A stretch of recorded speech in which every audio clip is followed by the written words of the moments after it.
80명 같이 목자 막 설교하고 막 와서 굿뉴스는 내가 이미 1시간 한 40분 설교를 하고 왔기 때문에 지쳐 있다는 사실. 그래서 아마 1시간 40분은 가지 않을 거라는 사실. 굿뉴스죠? 네. 아니에요? 굿뉴스 아니야? 너무 기다리고. 네. 사실 우리는 이제 뭐 매일 거의 풍삼초, 풍삼기, 뭐 풍삼첫, 또 하나님 나라 도전 이런 것들, 이런 강의를 뭐 거의 우리 대부분의 성도들이 지금 듣고 있어가지고 아마 처음 이제 이렇게 목사님은 우리를 처음 보지만 우리는 아직 목사님 소리와 얼굴이 익숙한, 어쩌면 우리 성도들은 저보다 우리 목사님을 더 많이 만나는 아유. 그런 이제 만남인데 어색하지 않죠? 네네. 그래, 그럼 우리 찬양 우리 하나 하고 또 기도 이제 시작 기도하고 바로 오늘은 특별한 순서 없이 바로 목사님의 강의를 우리 듣도록 하겠습니다. 네. 찬양 제가 하는 거예요? 아닙니다. 아니죠. 네. 네, 우리 찬양은 우리 기정 형제 하겠습니다. 우리 본인이 음소거를 하고 그 다음에 이제 그렇게 해야 될 것 같습니다. 전체는 하지 않고. 네, 우리 기정 형제님, 우리 찬양해 주겠습니다. 네. 찬양할 때 다른 분들은 음소거를 말하는 사람만 음소거를 이렇게 해제를 해야 되거든. 그러지 않으면 전체가 줌이 어렵더라고요. 그렇게 음소거하겠습니다. 네. 함께 찬양하시겠습니다.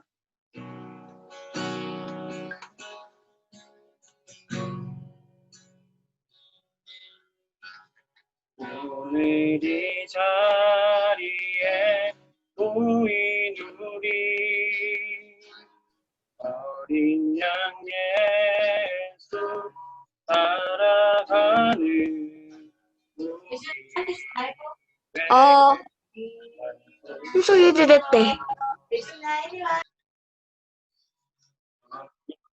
충만한 임재 안에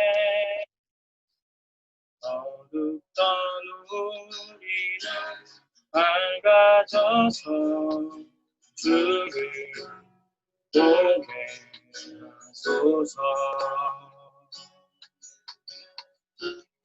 당신의 겸손함, 당신의 거룩함, 당신의 정직함 우리에게 보이사 내 안에 교만함, 내 안에 청각함, 내 안에 거짓됨 모두 벗어버리고 어린 양 예수 따라가는 우리 되게 하소서. 한 번 더 찬양하겠습니다. 오늘 이 자리에 모인 우리 어린 양 예수 따라가는 우리 되게 소서. 성령의 나 임재 어둡던 우리는 밝아져서 주를 보게 하소서. 당신의 겸손함, 당신의 거룩함, 당신의 정직함 우리에게 보이사 내 안에 교만함, 내 안에 청각함, 내 안에 거짓됨 모두 벗어버리고 어린 양 예수 따라가는 우리 되게 하소서.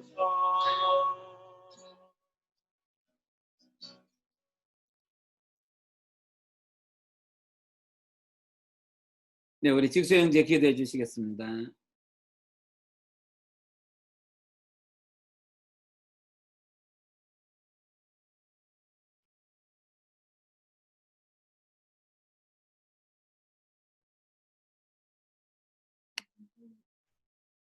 네, 우리 직수 형제 음소거를 해가지고 기도해야 될 것 같아요.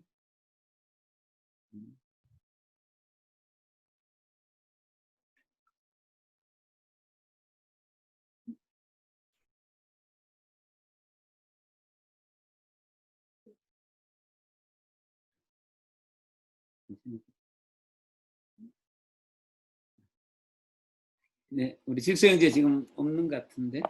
네, 기도하겠습니다. 들리십니까? 네, 기도하겠습니다.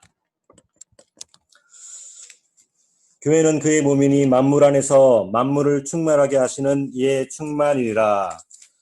주님, 오늘 우리가 사랑하는 주님의 성도들이 각자의 자리에 앉아 함께 말씀을 듣습니다. 각자가 떨어져 있지만 우리의 영은, 우리의 마음은 지금도 그리스도 예수 안에 있습니다. 주님께서 우리 품교회를 사랑하셔서 이 코로나 상황 가운데서도 또 주님의 진리의 말씀을 듣게 하시니 감사합니다. 하나님, 오늘 진리의 말씀을 우리 마음에 새기게 하시고 그리고 우리 눈과 마음이 밝아져서 주님을 바라보는 믿음의 시간 되게 하여 주시옵소서.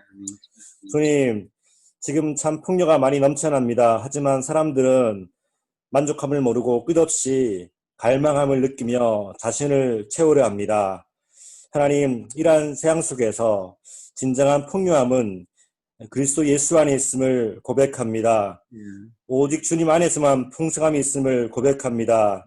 하나님, 그러하기에 우리가 주님 안에서 참 은혜와 평강을 누리며 참 풍성함을 누리게 하여 주시옵소서. 하나님, 두렵고 혼란한 가운데 살지만 우리가 주님 안에 있을 때 가장 안전함을 느낍니다.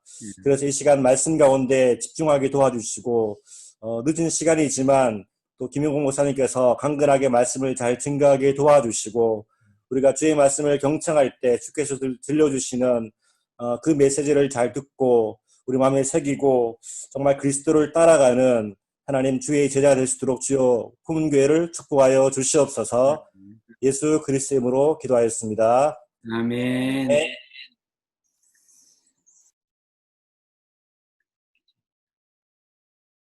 네, 우리 이번에 이제 우리 첫 번째, 우리 세 번 우리 말씀 나눔이 있는데, 우리 첫 번째 우리 오늘 김일공 목사님 말씀 전해 주시겠습니다. 네, 오늘 이제 우리 목사님 너무 잘생기셨죠? 있고 지금 이제 우리 나들목교회 우리 19년 정도 사회 가시고 이제 나들목교회가 5개 교회로 나누어져서 또 아름답게 잘 성장하고 있고 이제 그 나들목교회에 주신 하나님의 비전들을 우리 하나님 나라 복음 DNA 네트워크라는 이름하에서 지금 여러 교회가 함께 동력하고 있고 그 가운데 또 저희 교회도 또 함께 동력하는 그런 교회입니다. 아마 또 기회 되면 또 이제 또 목사님과 또 질문도 하고 나눔도 하고 그런 시간 또 갖도록 하겠습니다. 네, 오늘 우리 주제가 코로나 시대의 진실한 공동체에 대한 이제 그 강연은 우리 카톡방에 올렸죠. 네, 그걸 좀 참고하시면 되겠습니다. 이제 우리 목사님 직접 강의하실 건데 우리 박수로 우리 환영하면 좋겠습니다. 네, 우리 다른 분들은 다 음소거를 하시면 되겠습니다.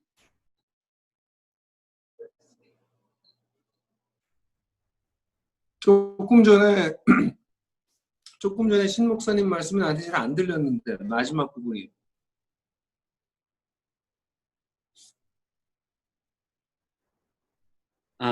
마지막 부분 뭐 특별한 얘기가 없고 우리 강의 강사 소개 잠깐 했던 것 같은데. 네네. 네, 잘 하셨죠?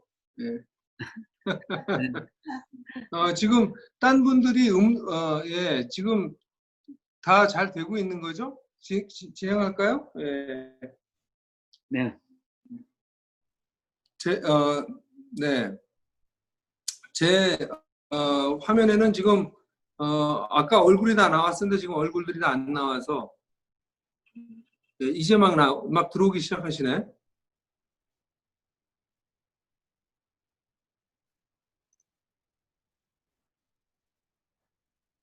네, 괜찮은 거죠? 네네. 네네. 그럼 시작합니다. 네. 이 지금 사실 이 코로나 시대가 되고 난 다음에 지금 새로운 일이에요. 이 시간에 이렇게 여러분들 사경회하는 것 정말 멋진 아이디어고요. 사실 코로나로 인해 가지고 여러 가지 불편한 것도 많고 문제도 많이 생겼지만 또 그렇다고 해서 우리가 넉넉히 있는 게 아니라 새로운 방식으로 이렇게 같이 교제하고 또 말씀도 생각하고 그럴 수 있다는 게 정말 놀라운 것 같아요. 어제 아침에 저는 6시부터 8시까지 2시간 동안 미국에 있는 하나복 목사님들하고 교제했어요. 근데 그 미국도 뭐 LA, 아리조나, 뭐 포틀랜드 이렇게 미국 전역에 흩어져 있는 목사님들이랑 태평양 건너에 있는 저랑 교제를 했거든요.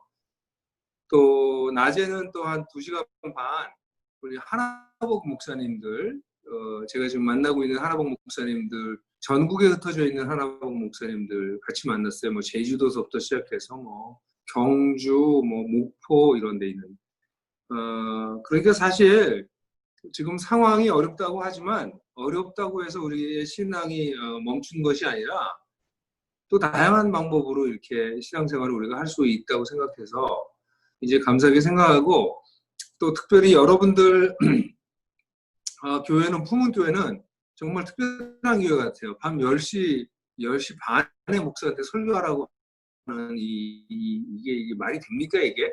10시 반에 자야지 지금 이 시간에. 10시 반에 설교해서 그럼 여러분들 뭐 1시까지 기도한다면서요. 뭐 어쨌든 간에 정상은 아니에요. 정상은 아닌 사람들이야. 너무 유쾌한 비정상을 만나게 돼서 감사하게 생각하고요.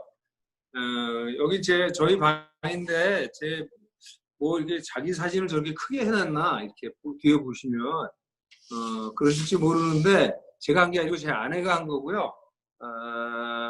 여기도 있어요. 제가 지난주에 60이었어요, 나이가. 환갑을 맞았습니다, 여러분. 그래서 아내가 저 기쁘게 해주려고 딸하고 이렇게 뭐 장식을 해놔서 제가 뭐 이렇게 자기 사진 막 붙여놓고 그러는 자기 약간 자기에게 빠져 있는 그런 사람은 아니니까 이상하게 생각하지 마시고 같이 제가 오늘 여러분들하고 같이 코로나 시대의 진실한 공동체에 대해서 이야기 나누려고 하는데요. 뭐 설교라기보다는 약간 강의식이 될 것 같아요. 그래서 여러분들 같이 말씀 나눠봅시다. 일단 이 코로나는 지난 2월 달에 이렇게 코로나가 왔을 때 시작됐을 때 저는 이게 일종의 문명사적 사건이 될 거다라고 좀 생각했었어요. 왜냐하면 전염병이 이런 식으로 전 지구적으로 확산되는 가는 것을 본 적이 없거든요. 그렇게 전 지구적으로 확산되는 걸 보면서 굉장히 빠른 속도로 확산되는 걸 보면서 이게 우리 뭐 그 후에 그런 말 많이 나왔잖아요. 코로나 AC하고 BC로 나눠진다고. Before 코로나, After 코로나라고 바뀌어질 정도로 이제는 코로나는 이전으로 돌아가지 않을 거예요. 우리 사회는. 그래서 우리 사회가 돌아가지 않을 뿐 아니라 교회는 일종의 분수령을 맞았어요. 워터쉐드. 분수령이 뭐예요? 물이 이렇게 떨어지면 거기서 한쪽으로는 이쪽으로 떨어지고 한쪽은 저쪽으로 가는 거잖아요. 그러니까 지금 이번 이 코로나로 인해서 그리스도인들과 교회가 진짜 그리스도인과 교회 그리고 가짜가 나뉘어질 거예요. 나뉘어지지 않을 수 없는 그런 상황을 만나게 됐습니다. 그래서 굉장히 문명사적 조건의 시대라고 생각해요. 그리고 이유셨기요. 이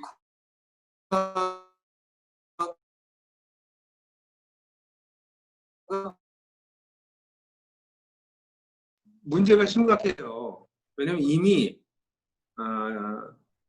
대부분의 교회와 그리스도인들은 편리, 뭐 굳이 교회를 왜 가냐, 이제. 주일 성수 이런 거 다 깨졌거든요, 지금. 그나마 붙잡아놨던 성도 교인들을 다 이제 놓치게 됐죠. 그리고 뭐 굳이 교회 가요. 그냥 온라인으로 예배드리면 되지. 네? 그리고 또 몸도 좀 찜찜하면 안 가지다 등등. 그래서 이제는 코로나 이후 코로나가 상태가 좋아진다 할지라도 앞으로 신앙생활은 아주 뭐 손쉬운 신앙생활로 전부 바뀌고, 그 다음에 이제 손쉬운 신앙생활은 이미 바뀌기 시작했는데, 이미 바뀌었어요, 우리 기독교가. 근데 이제는 이게 뭐 손쉬운 신앙생활이 아니라 해도 되고 안 해도 되는 신앙생활로 바뀔 거예요. 그리고 만약에 코로나가 종식이 되지 않고 새로운 전염병이 또다시 잇따라 온다거나, 아니면 제가 보기에는 저는 지금 전 지구적인 상태가 매우 이상한 상태가 이미 시작됐다고 생각하고 있어요. 이거는 하루 이틀 동안 경고했던 게 아니고, 선지자들이 경고한 게 아니라 인문학자들이, 생태학자들이 계속해서 경고했던 거거든요. 1970년대부터 경고했으니까 지금 50년이 넘었어요. 그런 경고를 한 지가.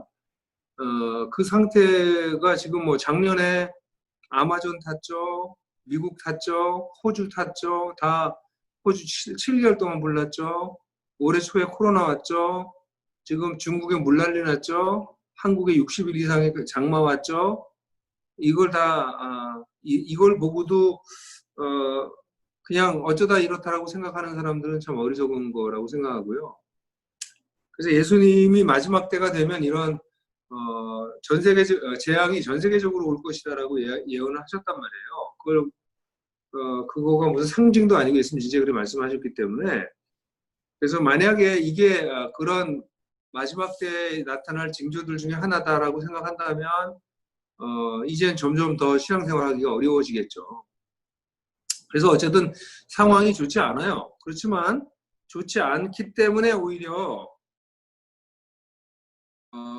옥석이 가려질 것이다, 이렇게 생각을 하고 있어요. 예수님이 그러셨잖아요. 씨 뿌린 자 비유 얘기하시면서, 여러분 너무 잘 알죠. 2000년 전에 이미 예수님께서 꿰뚫어 보셨던 거예요. 그래서 예수를 믿는데 돌적밭에 떨어진 씨처럼 환난이 닥치면 신앙을 포기하는, 가시덤불에 떨어진 씨처럼 유혹이나 염려가 있으면, 세상 유혹과 염려, 이 두 가지인 거예요. 하나는 유혹, 한 가지는 핍박. 이 두 가지가 오면 이제 그것 때문에 사람들이 자라지 못한다, 씨앗을 열매를 맺지 못한다, 이렇게 얘기하는 건데, 근데 이게 사탄이 이 두 가지를 지난 2000년 동안 교회를 향해 쏘았어요. 핍박을 하다가 초기 한 300년 핍박했죠. 그러다가 핍박하니까 교인들이 더 신앙이 깊어지니까 그 다음에는 교회에 권력과 부를 줬어요. 로마 캐톨릭이 형성되면서 부와 권력을 갖게 되면서 교회는 한 1000년 넘는 동안에 정신 못 차렸거든요. 그 종교개혁이 일어나고 난 다음에도 이 부와, 그러니까 이 유혹과 핍박은 계속해서 번갈아 가면서 오고 있었어요. 그런데 코로나는 이 두 가지가 같이 왔어요. 이건 제가 볼 때 굉장히 희한한 현상이에요. 그러니까 코로나 때문에 사람들은 다 움츠러들어서 교회도 못 가고, 뭐 서로 교제도 안 하고, 신앙생활을 전부 다 거의 스톱해버리고 있는 사람들이 굉장히 많아요, 지금. 그러니까 일종의 코로나가 일종의 핍박을 하는 거죠. 근데 그 뒤에는 또 감염병을 예방한다는 이름하에 편리하게 신앙생활을 하는 유혹도 더 같이 있어요. 그러니까 지금 우리가 이렇게 예배 드리잖아요, 이렇게. 그러면 이런 비대면으로 예배 드릴 때 이렇게 비대면으로 예배 드리는 영성이 또 깊어져야 되는데, 그렇지 않은 걸로 보여져요. 예를 들어서 예배를 드려도 지금 우리 교회도 보면 예배 시간에 워낙 사람들이 늦게 왔는데, 이제는 뭐 유튜브 방송을 하니까 설교 직전에 사람들이 확 늘어요. 설교가 끝나고 나면 싹 빠져나가. 이제 뭐 앞에 예배 드리고 찬양하고 뭐 이런 거 다 생략하고 딱 설교만 듣고 딱 나가요. 그 다음은 어떻게 되겠어요? 굳이 뭐 그 시간에 와? 나중에 그냥 설교만 따로 들으면 되지.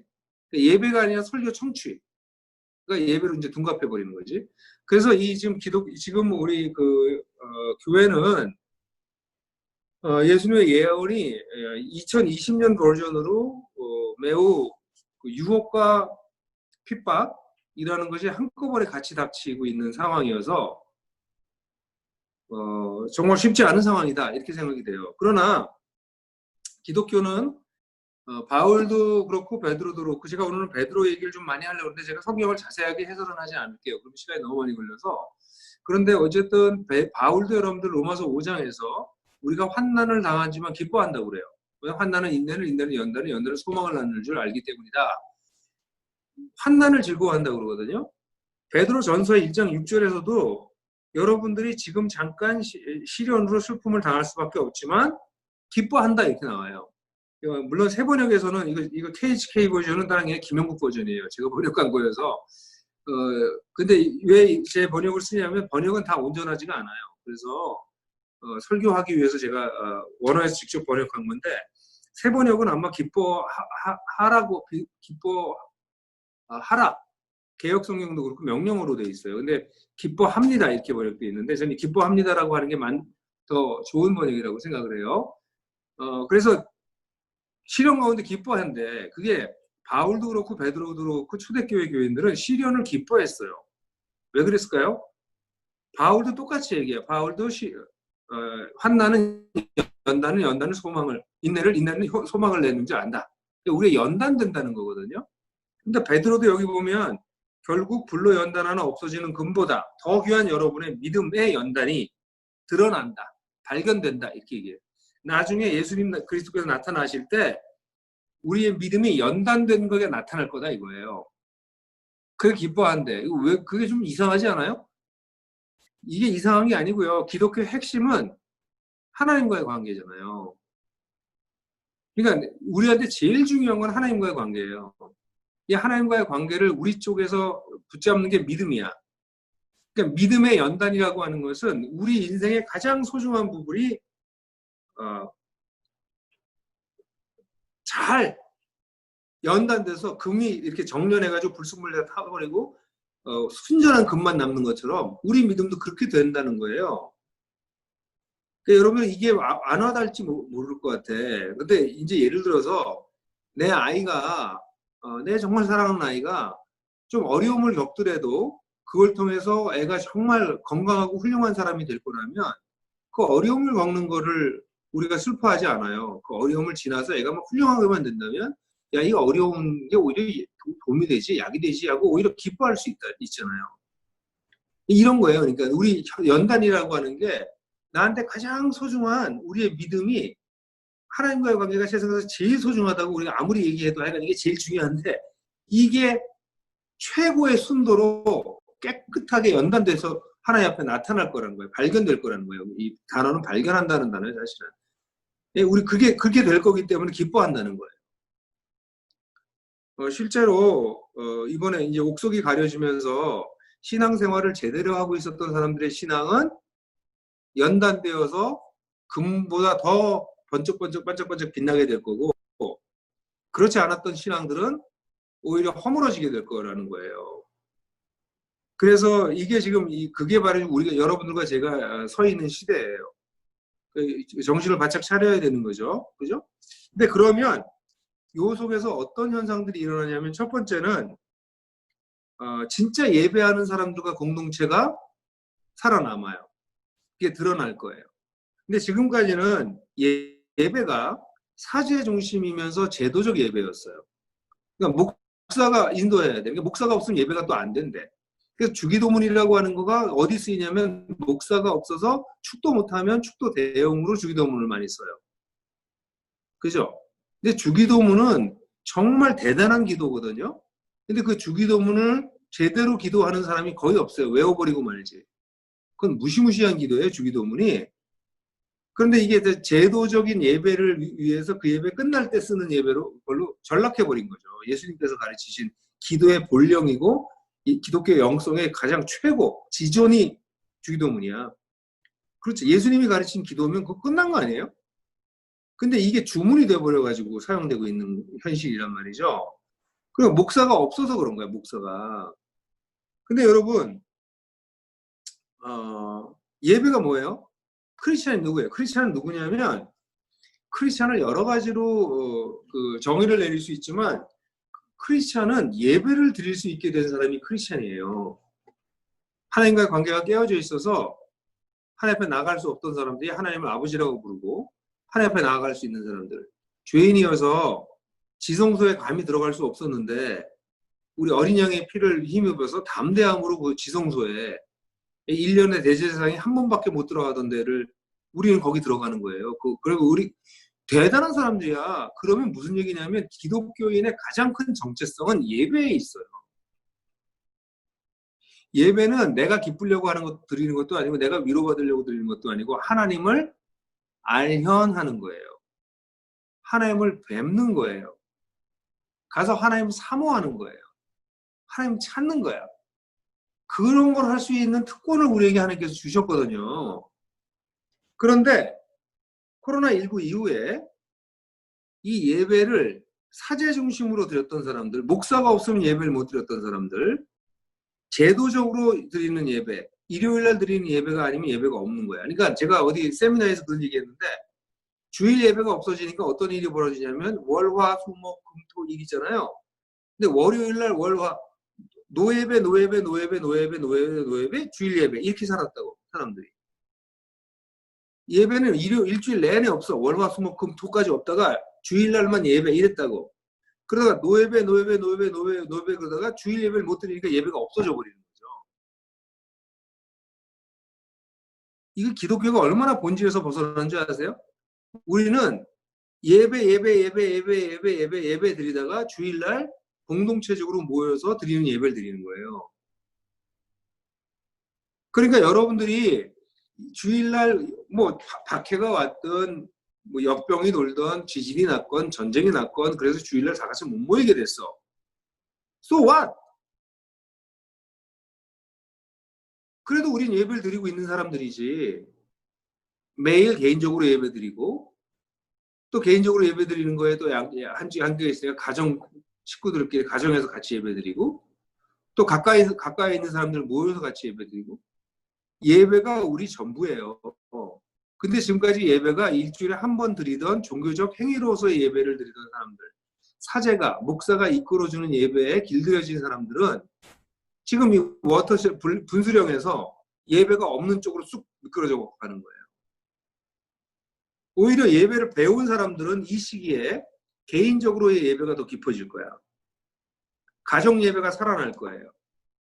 여러분들끼리 모여서 야 우리가 주일날 못 모이니까 우리끼리 모여서 같이 예배하자. 그래서 가까이 사람들 모여서 찬양하고 예배하고 기도하는 일들이 생겨날 거야. 왜? 우리는 예배하는 사람들이니까.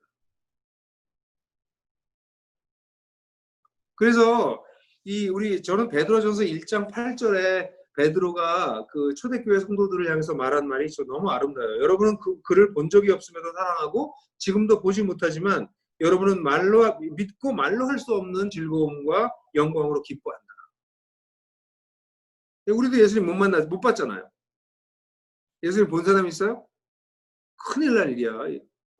예수님 본 사람 병원 가야 돼. 뭐 하나님 까불지 마 이런 사람들 다 병원 가야 되는 사람들이야. 그거 정신 나간 사람 아니요? 근데 뭐 예수님 우리가 못 봤어요 아직. 우리 믿음으로 예수님을 사랑하지. 예? 그러니까 베드로 사도는 자기가 봤잖아. 근데 초대교회 성도들이 예수님 못 봤는데도 보지도 못했는데도 사랑하고 지금도 보지 못하는데도 말로 표현할 수 없는 즐거움으로 기뻐한다. 이게 예배예요. 그분을 기뻐하는 것. 그러니까 이런 상황 속에서 여러분들이 매일 주님을 예배하는 시간을 그러니까 예배 뭐야? 그냥 하나님 좋아하는 거야. 아까 여러분들이 저를 이렇게 줌으로 얼굴을 봤을 때 막 뭐 이렇게 환영합니다, 뭐 사랑해요, 막 이렇게 막 표현했잖아요 저한테. 예? 저를 예배한 거야 그때 여러분들이. 예?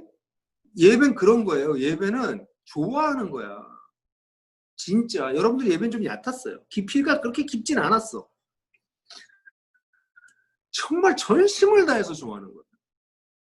예? 그러니까 이게 정말 좋아하면 넉나가잖아. 정말 좋아하는 것만은 넉나가죠. 뭐 아이돌 보고 넉나가고 이런 사람들 있잖아. 걔네들 지금 아이돌을 예배 깊이 들어간 사람들이야.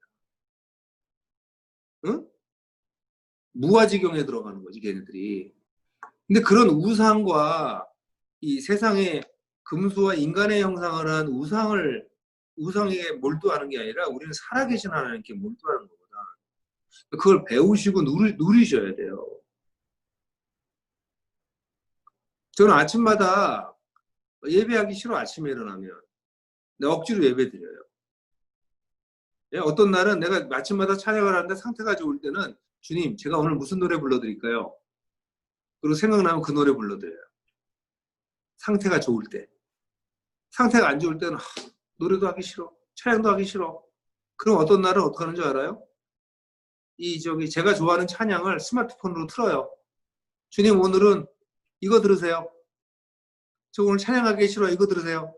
그거 틀어. 근데 재밌는 거는 그렇게 틀고 듣고 있다 보면 그거 끄고 하나님 제가 할게요. 그러고 제가 하게 돼. 왜 그런 줄 아세요? 우리는 예배를 드리고 싶어 하는 사람이 아니야. 예배 받고 싶은 사람이지. 근데 예배를 누군가가 드리는 걸 옆에서 보면 그 가사를 들으면 그 가사가 내 마음을 움직여서 나도 예배 드리고 싶게 만들어요. 여러분들이 예배가 드리고 싶어서 예배를 드릴 수 있는 상태까지 되면 영적인 상태가 매우 좋거나 매우 성숙한 때에 가능해요. 그러니까 여러분 모두 예배를 드리기 싫어하는 사람들이야. 깜짝 놀랐지? 나한테 들켰죠? 예배를 우리는 기본적으로 싫어하는 사람이야. 근데 그런 예배를 드리는 거는 배워야 돼요. 운동이랑 비슷해요. 운동하기 싫은데 운동하고 나면 잘했다 이렇게 하잖아. 예? 예배도 똑같아요. 예배도 처음엔 다 싫어. 그래서 그 예배하는 법을 배워야 돼요. 그걸 누리고. 그래서 아침마다 저는 하나님께 노래를 많이 불러요, 많이. 제 생애의 찬양들이 있어. 그리고 이번 코로나가 가져온 축복 중에 하나는 저희 아이들이 둘이 있었는데 둘 다 외국에 미국 유학가 있었는데 얘네들이 다 돌아왔어요. 이 코로나 때문에. 그래서 저희 집이 empty nest였는데 이 아이들이 올만 하면 셋이 다 집에 다 와서 저희가 가정 예배를 지난 2월 달부터 회복했어요. 제 아내랑 저랑 각자 기도 많이 하는 편이에요. 그래서 가정 예배를 안 드렸거든. 근데 이번에 위기의식을 느꼈어요. 우리 아이들에게도 예배를 제대로 가르쳐야 되겠다. 그래서 매주 수요일마다 저희 집에서 제가 저녁 애들을 꼬시려고 저녁을 해줘요. 맛있는 고기도 굽고 그래서 같이 저녁을 먹고 한 6시 반에서 8시 반까지 먹고 한 8시 반, 9시에 예배를 시작해서 10시나 11시까지 예배를 같이 해요. 그러니까 그게 이제 일주일에 한 번씩 하는 리추얼이 됐어요. 여러분, 우리는 누구예요? 따라해 보세요. 음소거한 채로 따라하세요. 우리는 예배하는 사람들이다. 우리는 예배하는 공동체다.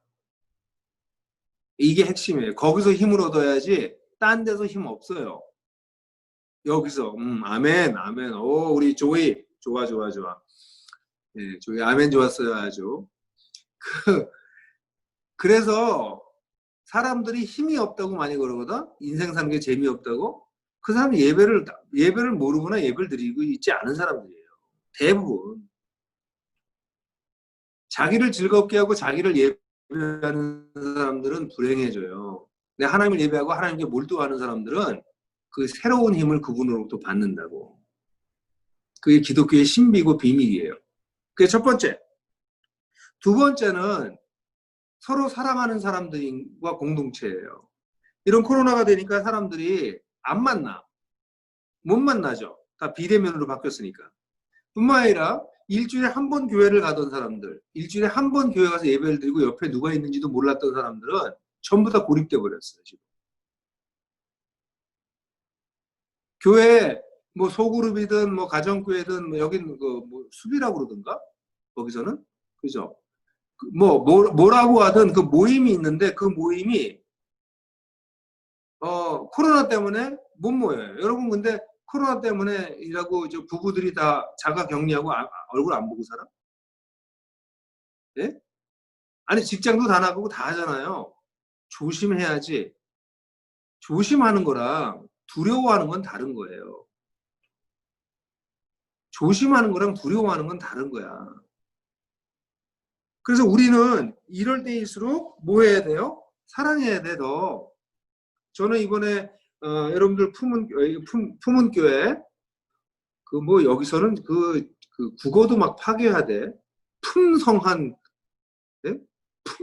품성한 뭐 이렇게 하면서, 예? 예, 놀라워요. 막 파괴도 하고 좋아요. 근데 이렇게 하면서 막 서로 선물도 나눠주고 뭐 여러 가지 방법을 쓰잖아요. 재밌는 건 이번에 제가 목회자들 많이 만나니까 목회자들을 만나면서 발견한 게 조직으로서의 교회를 이끌고 가던 목사들은 일이 줄어들어서 할 일이 없대. 시간이 남는데. 근데 공동체로서 교회를 섬기던 분들은 더 바빠졌어요. 보세요. 위기가 오면 공동체는 더 바빠져요. 조직은 가능하면 안 모여. 피해.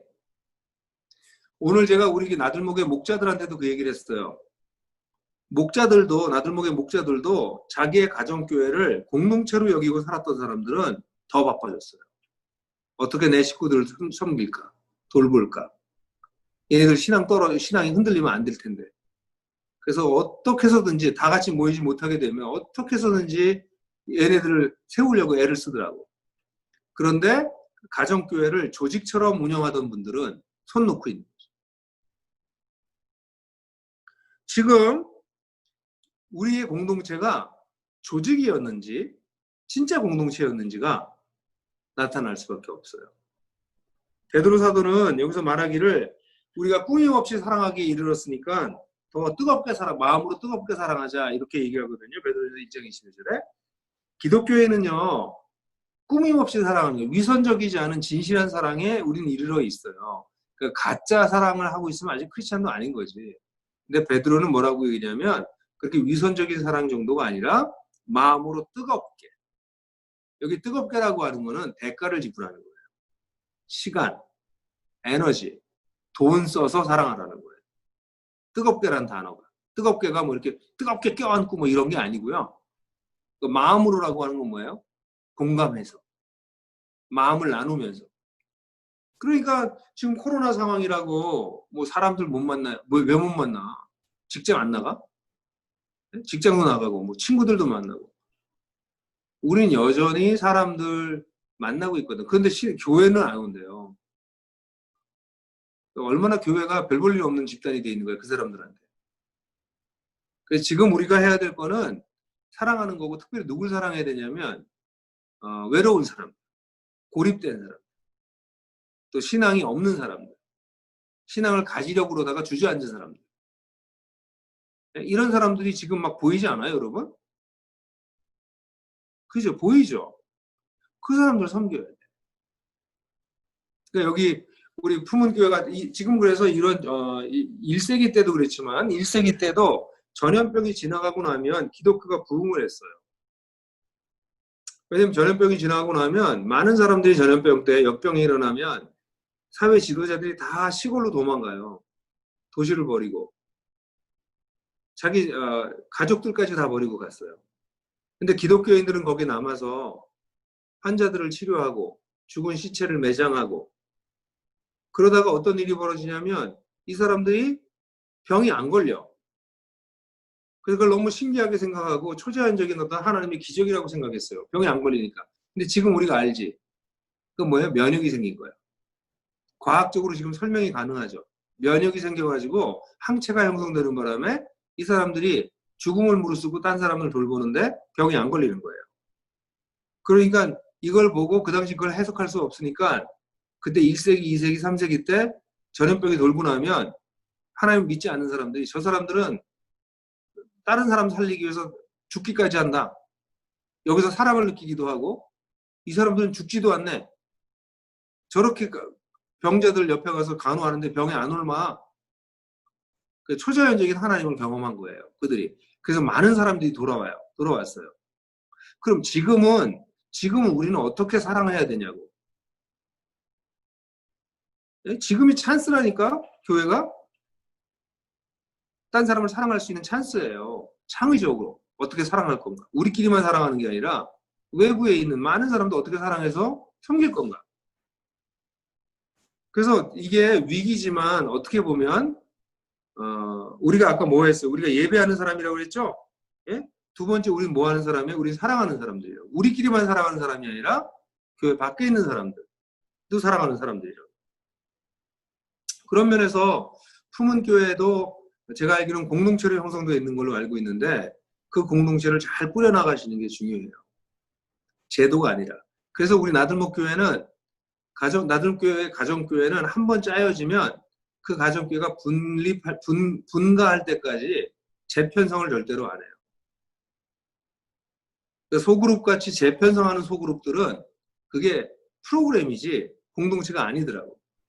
제가 청년회 때 공동체를 세운다고 청년부 IVF 여러 번 해봤는데 거기서 회의를 느낀 게 밤낮 1년도 안 돼서 조를 바꾸는 거예요.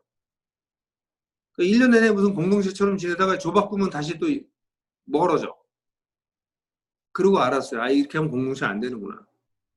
그리고 교회는 그렇게 그거 아니고 그래서 우리 나들목교회는 한 개의 교회로 시작돼가지고 나중에 120개, 나중에 100개 정도까지 가진 교회가 성장했는데 그 사이에 여러 가지 문제가 있어도 가정교회가 스스로 매듭한다고 그래요. 이렇게 가정교회를 이제 그만한다. 실패라고 안 하고 매듭이라고 그러는데 스스로 매듭하게 되는 지경까지 이를 때까지 안 도와줘요. 도와달라고 하기 전에. 각자 알아서 살아야 되니까. 근데 이건 더 중요한 게 뭐냐면 결국은 초대교회는 목사도 없었고 건물도 없었고 신학교도 없었고 그런데도 초대교회가 초기 200년 동안 매 10년마다 40%씩 증가한 이유는 이렇게 사랑하는 공동체가 있었고 사랑하는 사람들의 공동체의 리더가 있었기 때문이에요. 여러분들이 그런 리더가 되셔야 돼요. 목사님이 여러분들 돌봐주는 거 그건 초기야. 초기 단계가 그런 거예요. 초기엔 누군가 도움을 받아야죠. 그런데 적어도 우리 교회 같은 경우는 그랬어요. 불신자가 예수를 믿은 시점부터 10년 정도가 지나면 가정교회 목자가 돼요. 빠른 사람은 7년 만에 되는 사람도 봤어요. 불신자가. 신자의 경우에는 그 사람이 잘못된 건강하지 않거나 잘못된 오리엔테이션만 없으면 5년만 지나면 제대로 훈련받으면 영적 지도자가 될 수 있어요. 초기 단계. 물론 아주 훌륭한 리더는 안 돼. 근데 초기 단계는 돼요. 그러니까 어린애 노릇하면서 베이비시팅 받는 사람들로 살 거예요. 끝까지. 끝까지 누가 여러분 기저귀 갈아주고 코 닦아주고 그런 사람으로 살다가 인생을 마감할 거예요? 아니잖아.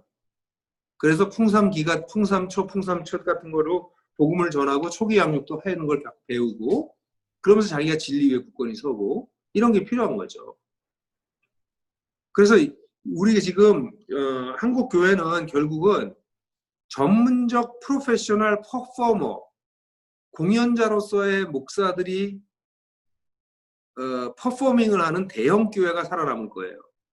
거기는 아주 세련된 퍼포먼스가 있거든. 아주 종교적이고 아주 신비한 느낌을 주기까지 하는 성가대와 정말 퍼포먼스가 대단한 예배들은 살아남을 거야. 그 교회들은 현대인들의 필요를 채워줄 거기 때문에. 작은 교회들은 다 무너져요. except 뭐를 제외하고 사랑하는 공동체는 살아남아요. 살아남을 뿐만 아니라 이 서로 사랑하는 공동체가 교회의 메인라인이 될 거야. 그러니까 여러분들이 저는 품은교회에 기대가 그런 거죠. 제가 하나복 하는 이유가 그런 거예요. 그러니까 진짜 사랑하는 사람들, 하나님을 아버지라고 부르고 우리가 부족하지만 우리 흠이 얼마나 많나. 네? 사랑하기가 쉬워요? 이제 해보세요. 처음에 정말 좋아했는데 시간만 좀만 지금 좀 더 꼴 보기 싫어지지. 꼴 보기 싫은데 사랑하는 게 그게 사랑이에요. 그걸 넘어가려면 1, 2년 정도 같이 지내야 돼. 1년에는 안 나와요. 1, 2년 지나면 다 나와. 다 나왔는데도 사랑하는 거. 그게 공동체야. 그래서 교회들이 조를 자꾸 바꿔주는 이유가 뭐냐면 그 어려운 시기를 지나가지 않게 하고 그냥 교회를 관리하기 위한 거예요. 그럼 자꾸 사람들이 교회 싸워서 나가기도 하고 뭐 별짓 다 일어나거든. 그래서 요만큼 깊이에 펠로우십을 유지시키는 거예요. 그러니까 사람들은 깊어지지가 않아. 밤낮 요만큼으로 끝나. 그래서 이제 이 코로나는 진짜 사랑하는 공동체로 갈 거냐? 아니면 대충 만나가지고 적당한 거리 두고 교양 떨면서 살다가 만나는, 그러면서 뭐 신앙 얘기를 좀 하는 그 정도의 집단으로 남을 거냐가 되는 워터쉐드가 될 거예요. 그게 두 번째. 세 번째 공동체는, 저는 교회를 사람들이 왜 오냐고 물어보면 위로받기 위해서 와요. 그래서 정말 당당하게 제가 설교할 때 이제 하나님의 말씀을 전하고 나면 꼭 제 설교는 그러므로 이렇게 삽시다 라는 얘기가 나오거든요, 설교에. 그랬더니 초기에 이제 나들목교회 초기에 일부 교인들이 저한테 와서, 목사님 일주일 내내 사는 것도 힘든데 목사님 말씀을 들으면 앞부분은 좋은데 뒤로 가면 꼭 뭘 하라고 자꾸 하시는데 그냥 위로만 해주시면 안 되나요? 이러더라고요. 아주 배째라야. 이런 생각이야. 나는 위로받으러 온 거거든요, 교회. 근데 목사님조차 왜 교회에서 그렇게 피곤한 얘기를 하시는 거예요? 교회에서는 좀 사랑한다고 좀 말씀해 주시면 안 되나요? 전 사랑한다고 얘기하거든. 엄청 사랑한다고 얘기하거든. 사랑하기 때문에, 사랑받았기 때문에, 그러니까 이렇게 살자. 그거 하지 말자는 거야. 이렇게 살자는 하지 말자는 거야. 사랑받았다는 얘기만 하자는 거예요. 이게 오늘날 기독교, 많은 사람들이 교회 가는 이유예요. 위로받고 싶어서가. 주님 방에 들어가 이제 조용히 하고 할 테니까. 그래서 누군지 모르지만 어쨌든 좋아, 웰컴. 근데 방에 들어가. 그 위로받는 거를, 위로를 잘해주는 교회 목사가 은혜로운 설교를 한다고 그러고 그 교회 사람들이 몰려요. 그것도 적당히 혼내가면서 위로하는 사람. 그런 거 있잖아. 뺨 맞고 싶은데 뺨 한 대 때려주는 거. 그리고선 위로해주고. 이걸 적절하게, 신흥종 목사님 그걸 잘 구사해야 돼. 그럼 교회가 부흥할 것이요. 사람들을 좀 때리기도 하고 얼르기도 하고, 그 사람들의 이 사이클러지를 쥐고 흔드는 거야. 그럼 곧 1000명이 될 것이다. 네? 이게 오늘날 그렇게 돌아가는 거예요. 교회가 이런 장사하는 거야. 근데 교회는요, 왜 가냐면 하나님 나라의 복음을 전수받았기 때문에 가는 거예요. 교회는 하나님 나라를 받아들인 사람들의 공동체야. 그죠? 그러니까 이 하나님 나라를 내가 받아들인 것을 내가 누리고 그걸 딴 사람이 누릴 수 있도록 도와주는 게 교회의 존재 이유예요. 예배가 제일 중요한 존재 이유고 사랑하는 것이 두 번째라면, 이 일이 계속되려면 복음이 전수돼야 돼. 그렇게 하려면 우리 당대에 끝나. 우리가 아무리 예배를 깊이 드리고 우리끼리 아무리 사랑해도 하나님 나라의 복음이 전수되지 않으면 우리끼리 좋다가 끝나요.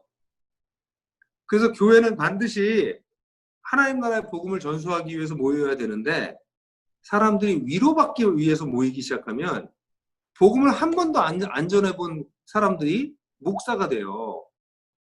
내가 만나는 목사님들 중에서 복음을 한 번도 전해보지 않은 사람들이 있어. 제자 훈련을 한 번도 안 해본 사람들이 있어요. 그러면 성도들은 어떻겠어요? 성도들은 뭐 괜찮아요? 성도나 목사가 똑같아. 복음을 한 번도 안 전해본 성도가 어떻게 하나님 앞에 쓰겠어? 다른 사람이 예수님을 잘 따라갈 수 있도록 돕는 일을 하기 위해서 수고하고 애쓴 경험이 없는 사람들이 하나님 앞에 가서 어떡하려고? 그건 목사가 하는 일이 아니에요. 목사는 그런 걸 할 수 있게 도와주는 사람이지만 그거를 목사들이 하는 게 아니라고. 우리가 월급 주고 그거 시키는 거 아니라고. 성도들이 그렇게 살도록 하나님께서 부르신 거예요. 그래서 우리 성도들은 그 의식이 있어야 돼. 하나님이 나를 부르신 이유는 나에게 복음을 주셔서 복음을 살아내고 누리고 그리고 그 복음을 다른 사람들도 살 수 있게 도와주라고 나를 부르셨구나. 그 의식이 있어야 돼요. 이 의식이 생기면 사실 인생은 정말 달라지지. 하나님의 큰 역사 속에 내가 한 부분이 되는 거예요.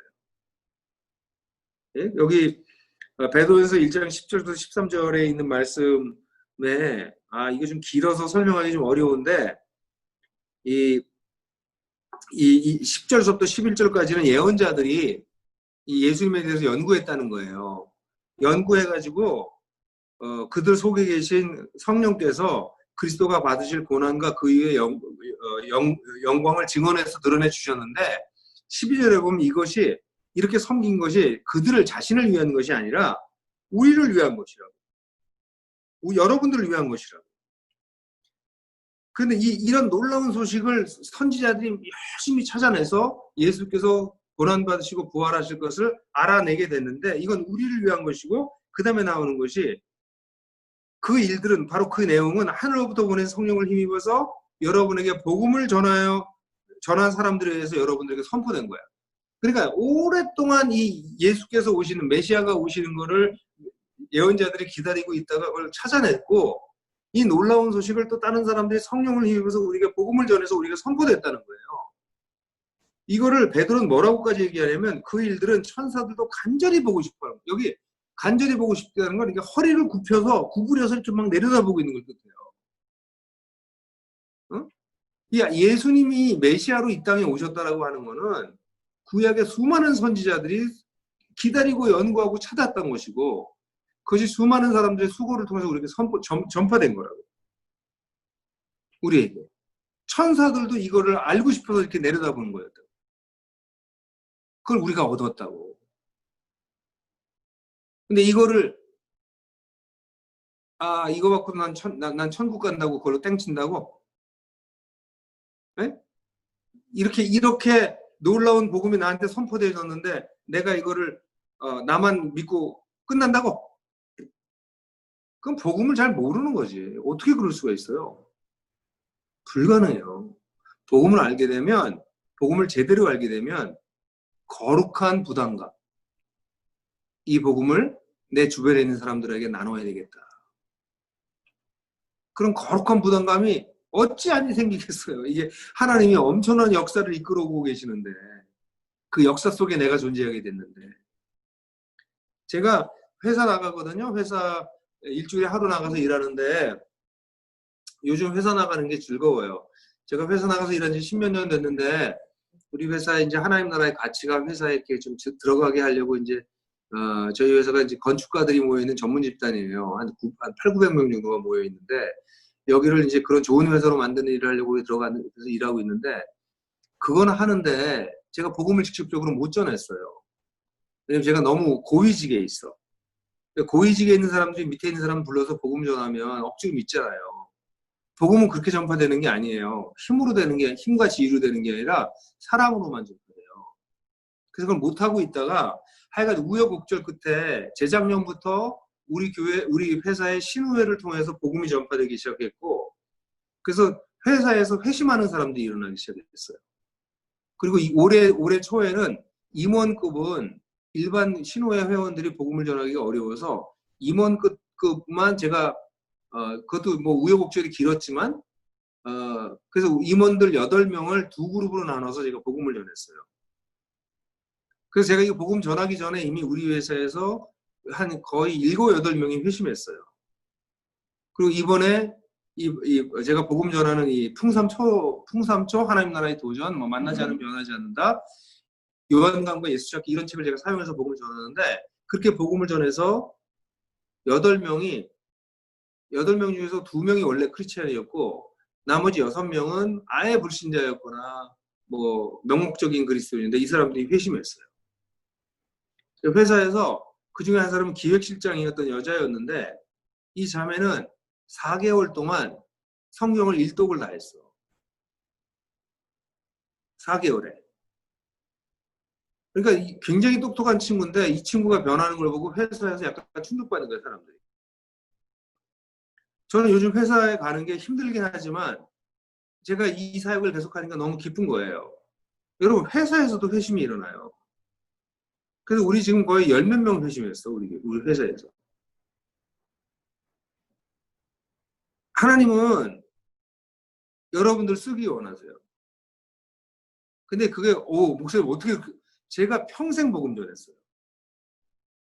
그리고 나이가 60이 되니까 복음 전하는 게 훨씬 더 효과적이에요. 젊을 때는 잘 안 통해. 너랑 나랑 뭐가 다르냐, 이렇게 되니까. 너도 뭐 잘 사는 것 같지도 않고 뭐 찌질한데 뭐 네가 나한테 뭐 복음을 전하냐, 너나 잘 살아라, 뭐 이러거든, 젊을 때는.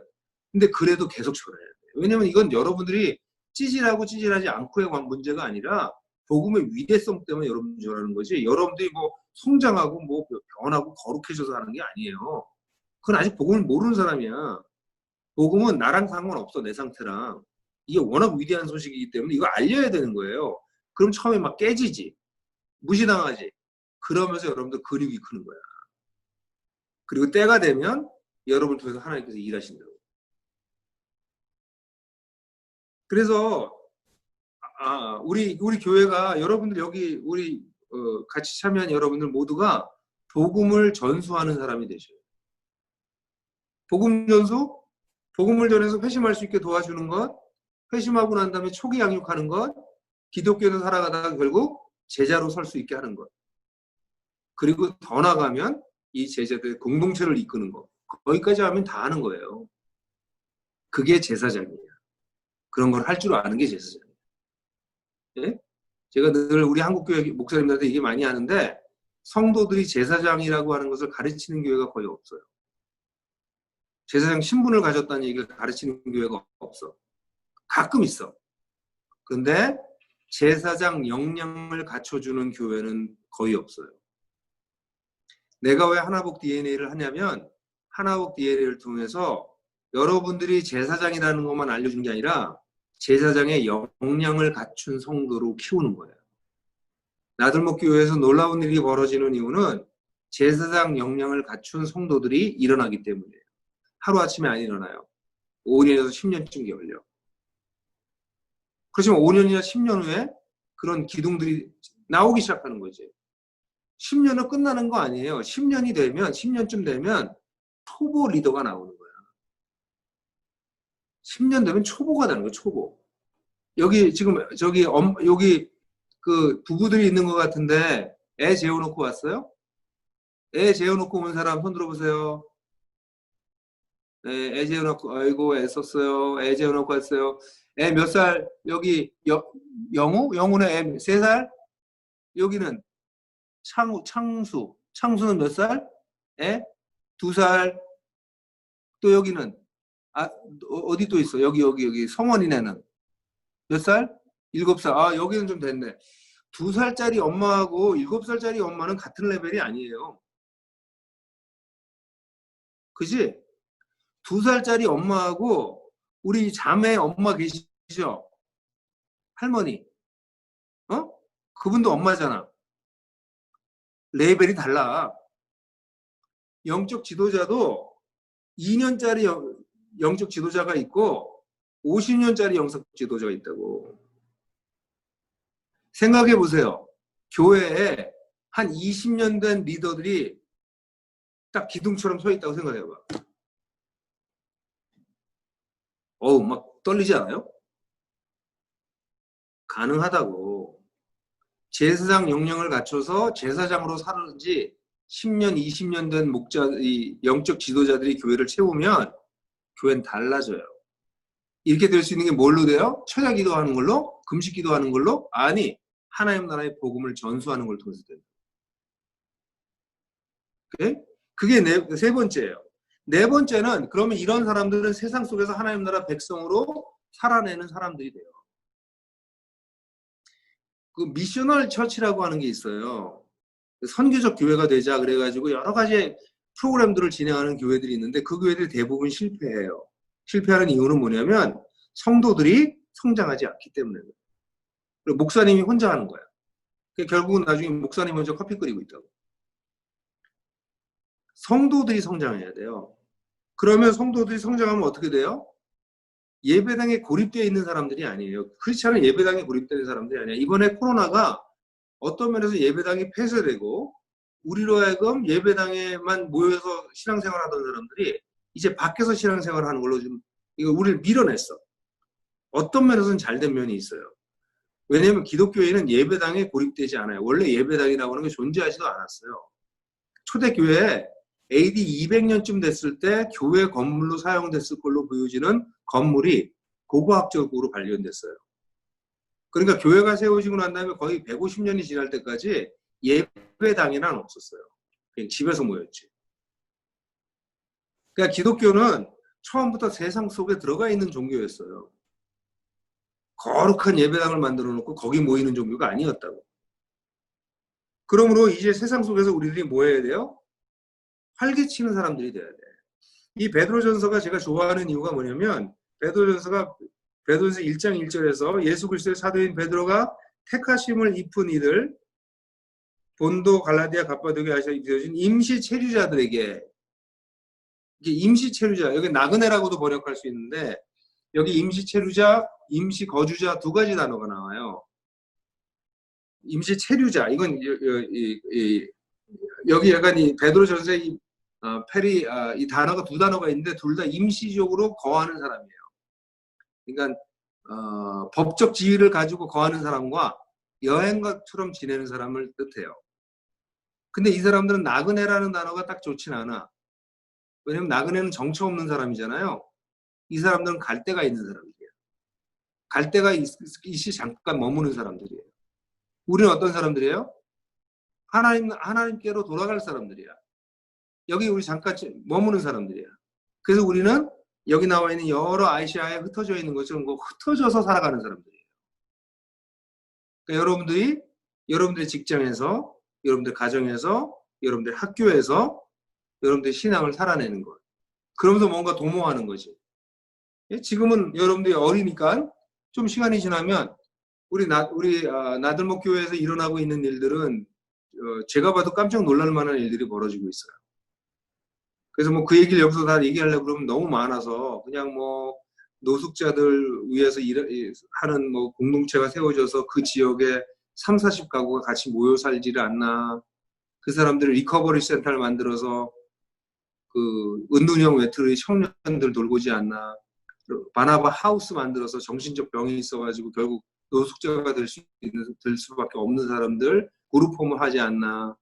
그 사람들 모아서 야구단을 만들어가지고 지금 야구 리그가 형성됐어요. 51대 49라고 하는 야구 리그가 형성되고 노숙인들을 같이 야구하고 그러니까 상상 못할 일들이 막 벌어지거든. 그걸 제가 하냐고 저는 안 해요. 제가 키운 성도들이 하지. 그게 놀라운 일이죠.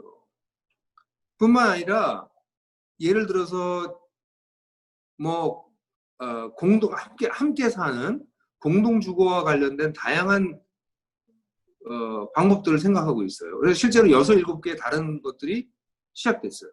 하고 있어요.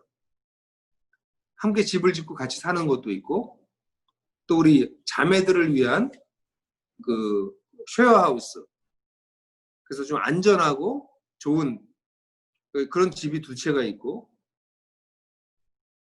뭐 나중에 한번 신문 찾아보세요. 별내 위스테이라고 하는 게 생겼는데 그거는 아파트를 줬어요.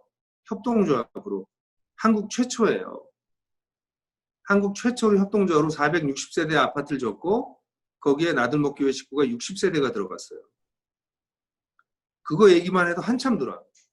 이건 세계적으로 460세대 처음이야. 캐나다의 300세대가 가장 컸어요. 그러니까 이게 엄청난 일들이 벌어지잖아. 누가 한다고요? 신 목사님이 하는 게 아니야. 여러분들이 하는 거야. 언제? 여러분들이 성장하면. 제사장 역량을 갖추면 하게 되는 거예요. 인생 재밌게 살고 멋있게 살아야지. 우리 할 게 얼마나 많은데. 근데 밤낮 교회에 모여가지고 베이비시팅이나 다 받고 위로나 받고 예? 구원 잃어버릴까봐 두려워가지고 전전긍긍하다가 죽으면 천당 가는 게 기독교냐고요. 아니에요. 이 땅에서 하나님과 함께 하나님 나라에 놀라운 삶을 살아가는 것이 의리예요. 그래서 그런 나중에 우리 케이스들은 나중에 또 많이 들어보고 또 스터디하세요. 여러분들도 아마 더 꿈을 꾸게 될 거야. 우리가 시행착오를 하면서 굉장히 많이 앞서 나갔으니까. 그래서 저희 지금 제가 있는 사무실 용두동 집이라고 한 사무실이 있는데 거긴 6개의 집이 같이 살아요. 지하에는 동네 극장이 있고 1층에는 동네 카페가 있고 책방이 있고 2층에는 식당 같이 모이는 공동 주방이 있고 우리 사무실이 있고 그다음에 3, 4, 5층에는 6가구가 살고 있어요. 6명이 전부 다 목자예요. 그래서 거기에 일주일에 100명이 넘는 사람이 들락날락해. 거기 온갖 일들이 벌어지고 있어요. 그 모델은 제가 볼 때 신목사님한테도 말씀드렸지만 여러분들이 교회를 세울 때 주거의 문제와 공간의 문제와 세상 침투의 문제를 한꺼번에 해결할 수 있는 문제예요. 근데 그런 거 우리가 좀 다 했어. 그래서 그런 거 다 나눌 수 있어요. 그럼 얼마나 얼마나 재밌는데. 제가 여러분한테 이런 얘기를 해드리는 이유는 기를 죽이려는 게 아니라 꿈을 꾸면 하나님께서 놀라운 일을 하세요. 시간이 필요해. 돈이 필요한 게 아니라 시간이 필요해요. 돈은 하나님이 주세요. 근데 시간을 주신 시간 속에서 우리가 성장하느냐 마냐는 우리한테 달린 문제예요. 성장하면 하나님이 그럼 돈 주시겠죠. 하나님 건데. 자, 그래서 제가 짧게 하려고 그랬는데 짧지도 않네. 네? 여러분 코로나 블루래요. 코로나 블루. 네? 코로나로 인해 가지고 사람들이 우울감을 느끼고 있는 게 50%가 넘고 최근에 70%가 넘는다는 보도도 있어요. 그렇죠. 하나님을 모르면 코로나 블루가 너무나 당연하죠. 근데 우리는요. 코로나 블루 아니에요. 우리는 코로나 때문에 더 바빠졌어. 코로나 때문에 우리는 할 일이 더 많이 생겼어. 코로나 때문에 고민도 더 많아졌어요.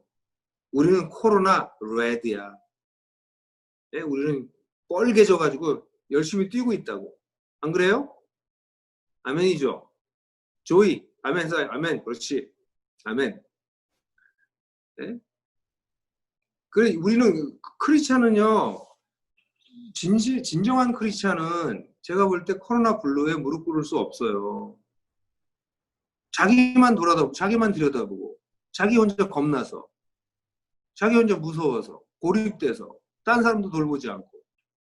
그러고 있으면 블루지 뭐, 당연히. 안 걸리는 게 이상하지.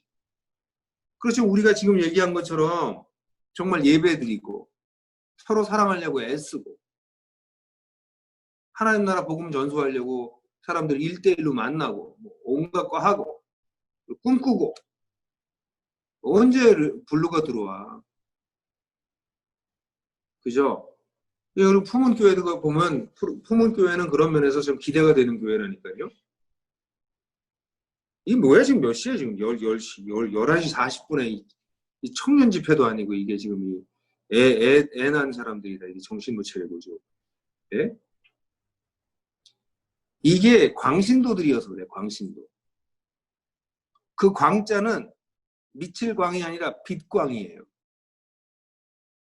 빛나는 신도들이에요. 빛나는 신도들.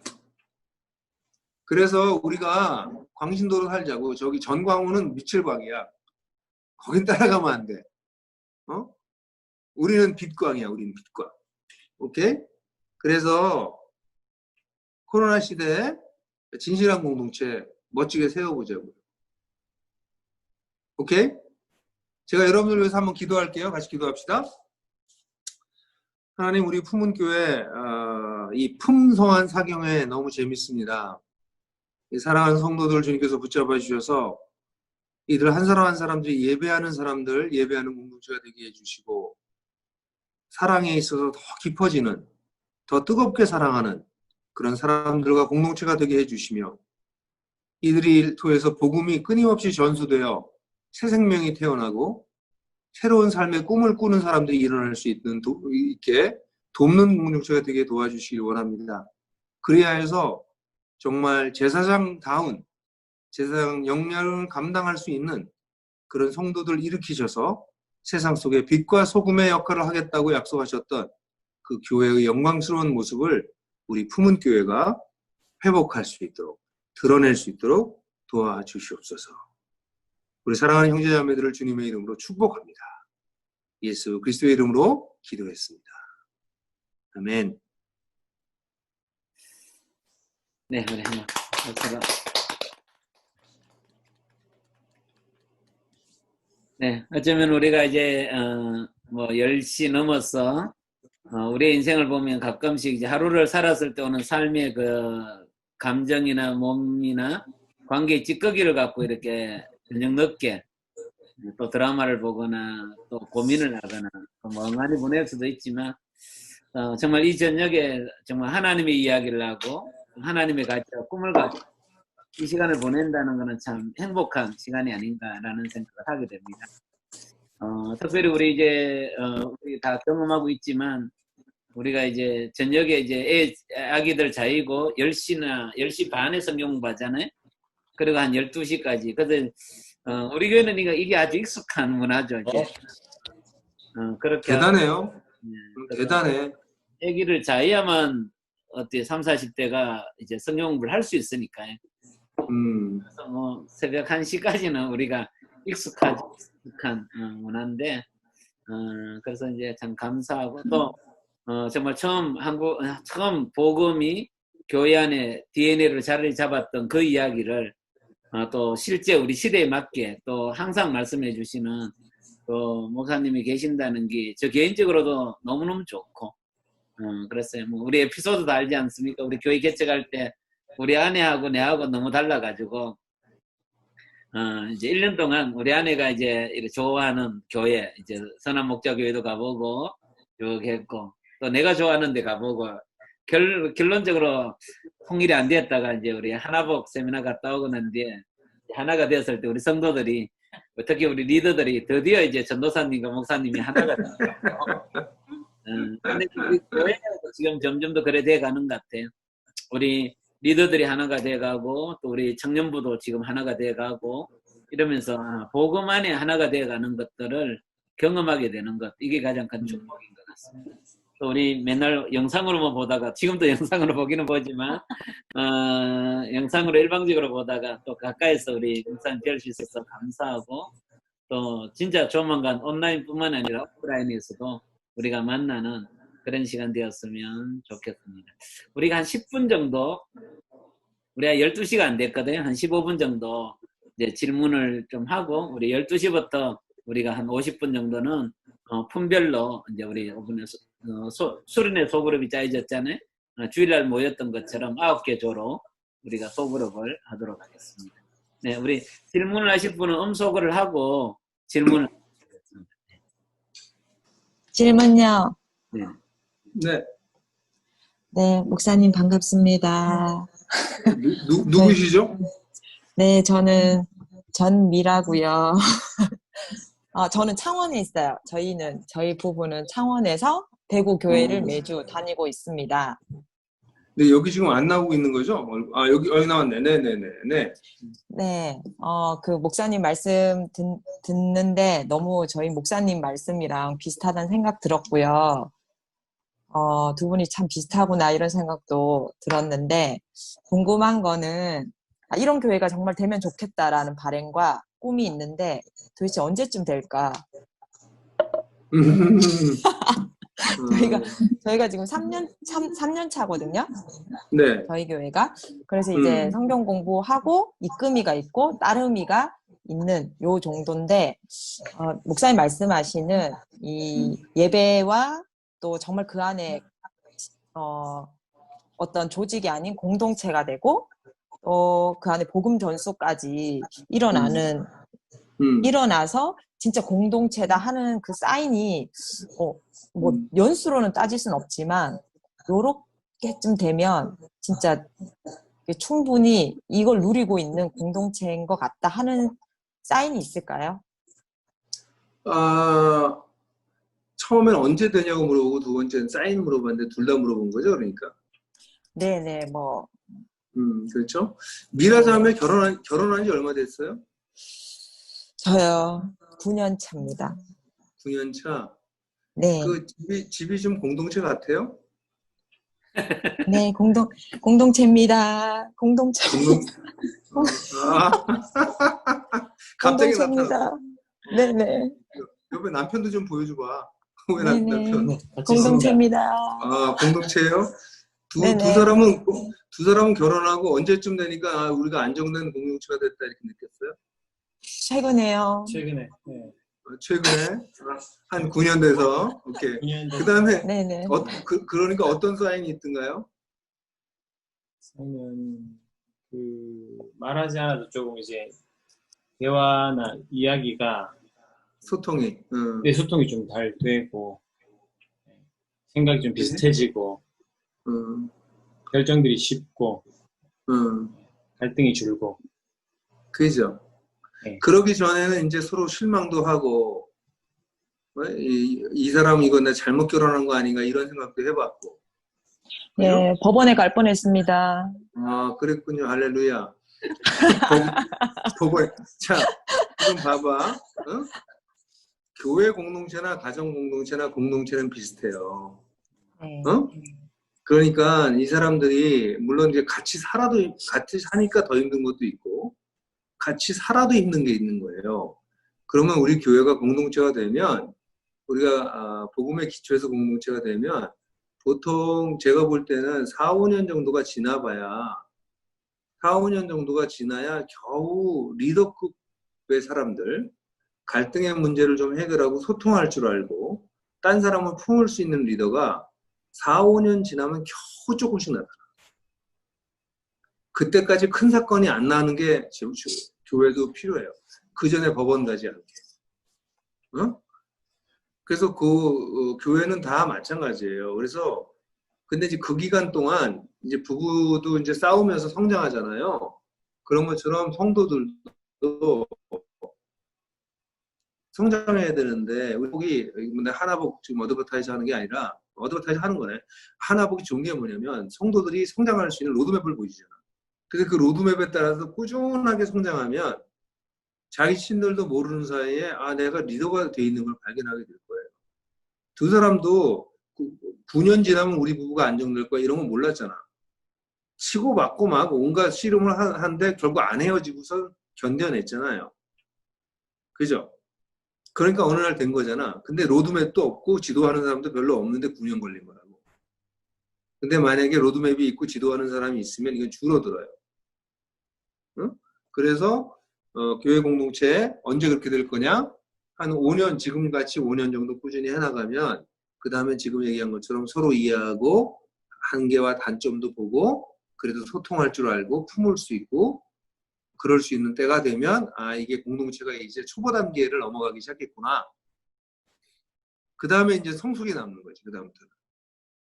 그렇게 화이팅!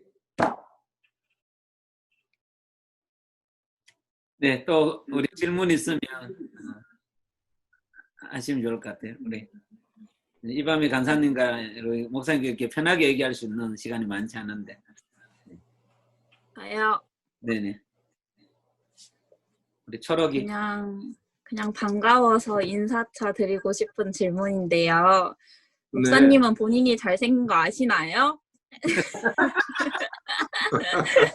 몰라요. 모르는데. 아, 그래요? 잘생기셨어요. 왜? 뭐예요? 잘생기셨어요. 고마워라. 우리 안녕히 집사람이 계세요. 네. 너무 고마워. 우리 집사람이 저보고 저를 택한 이유가 외모 때문이라고 그래가지고 내가 웃기지 말라고 그랬는데 오늘 이런 얘기를 들으니 참 빨리 올라가서 아내에게 다시 얘기해줘. 여보, 괜찮대? 다시 얘기해줘. 고마워. 오케이. 네. 아유, 감사해요. 또 혹시? 네. 네, 질문 있습니다. 네. 네. 그 목사님께서 아까 말씀하실 때,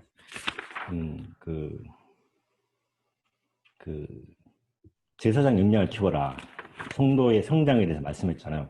또 방금도 이제 교회가 이제 계속 이제 어떤 틀을 갖추어지면 그 역량이 이제 성장한 리더들 보인다고 말씀하시는데, 좀 아까 좀 설교 들으면서 좀 더 많이 공감이 갔거든요.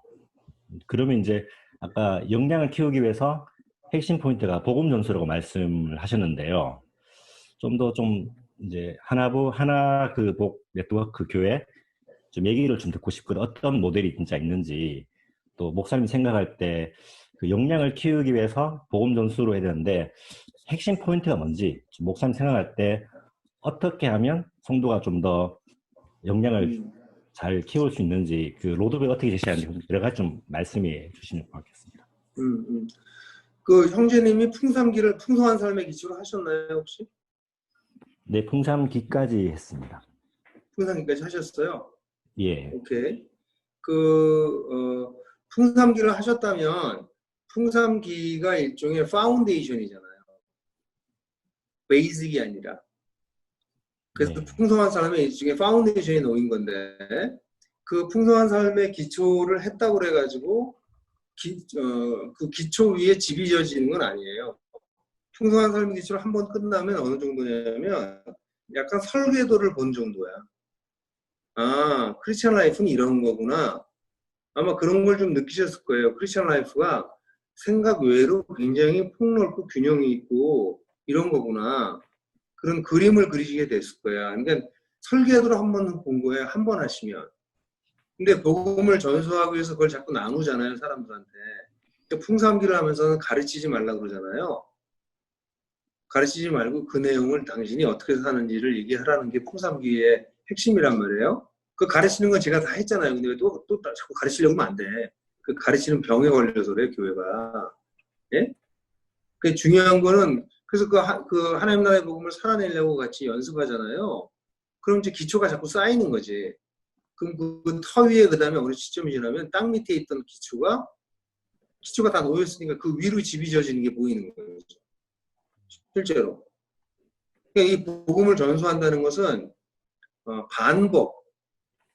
반복이 생명이에요. 반복을 통해서 심화돼. 기계적 반복이 아니라 인격적 반복을 통해서. 그래서 나들목에서는 탁월한 리더들은 예외 없이 풍삼기를 10번 정도 이상 인도한 사람들이 수두룩해요. 진짜 100번 이상 인도한 사람도 있어. 그럼 그 사람들이 뭐 바보냐? 아니야. 그 기초를 굉장히 단단하게 놓는 거죠. 그러니까 실제로 저보다 풍성을 더 잘 알아. 제가 무슨 예화를 얘기하면 아 목사님 그건 7강에 나온 예화인데요. 이렇게 이래. 그럴 정도로 그 내용을 다 알고 다 소화하고 있는 거죠. 살아내고 있는 거지. 그래서 저는 이제 풍삼기를 우리 목사님들한테 가르쳐드리면 풍삼기 하고 그러는데 그 다음 프로그램이 뭐예요? 이렇게 물어보는데 그걸 풍삼기 몰라서 그래요. 풍삼기 다음 프로그램이 필요한 거는 풍삼기가 끝나고 난 다음에 한 5년에서 10년 지나야 필요해요. 5년 내지 10년 동안 반복해도 그 기초가 다 놓여지지 않으니까. 그래서 복음 전수라는 거는 단순히 누구에게 복음을 전하는 걸 넘어서서 내가 강화되는 거예요. 내 자신이 심화되고 강화되는 과정을 가기 때문에 복음 전수는 다른 사람에게도 말할 수 없는 유익이 되지만 사실은 나한테 큰 유익이 되죠.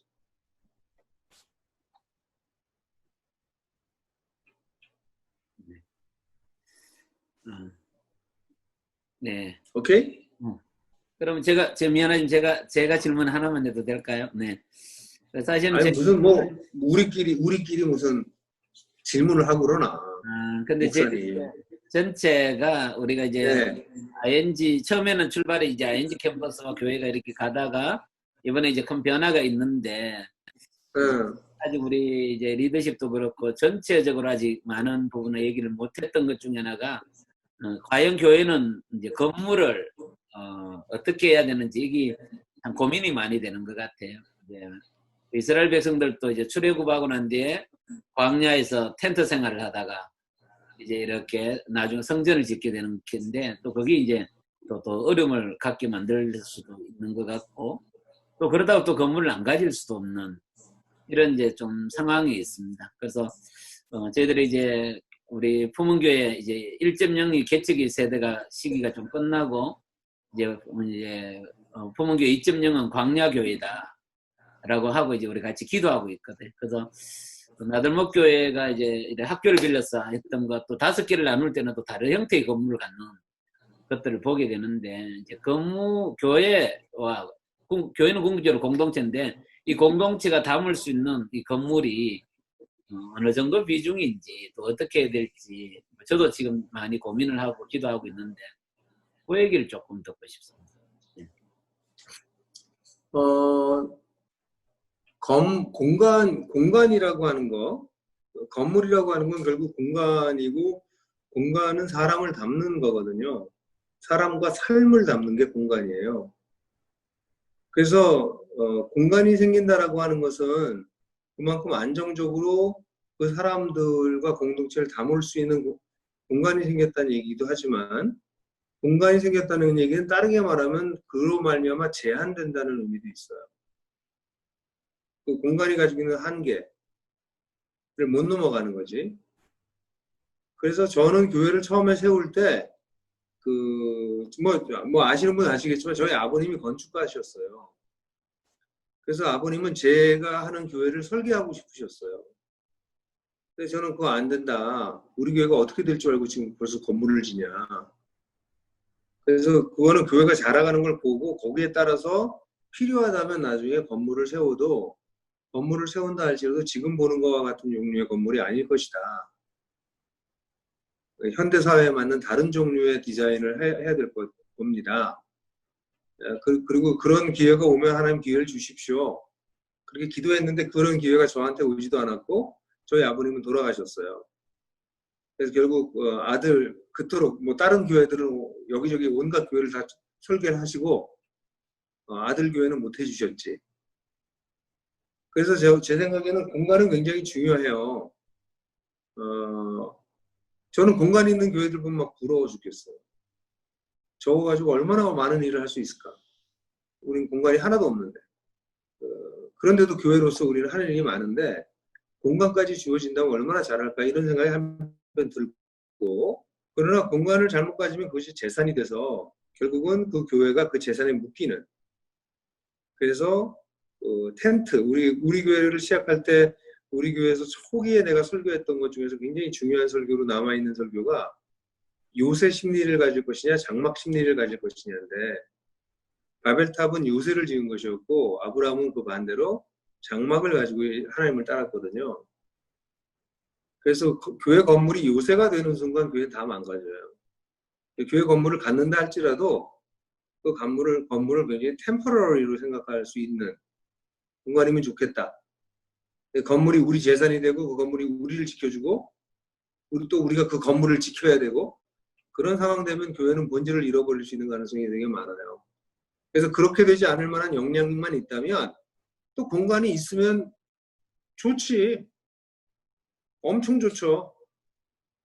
근데 기저귀 찬 애기들이 부동산을 가지니까 문제가 생기는 거죠.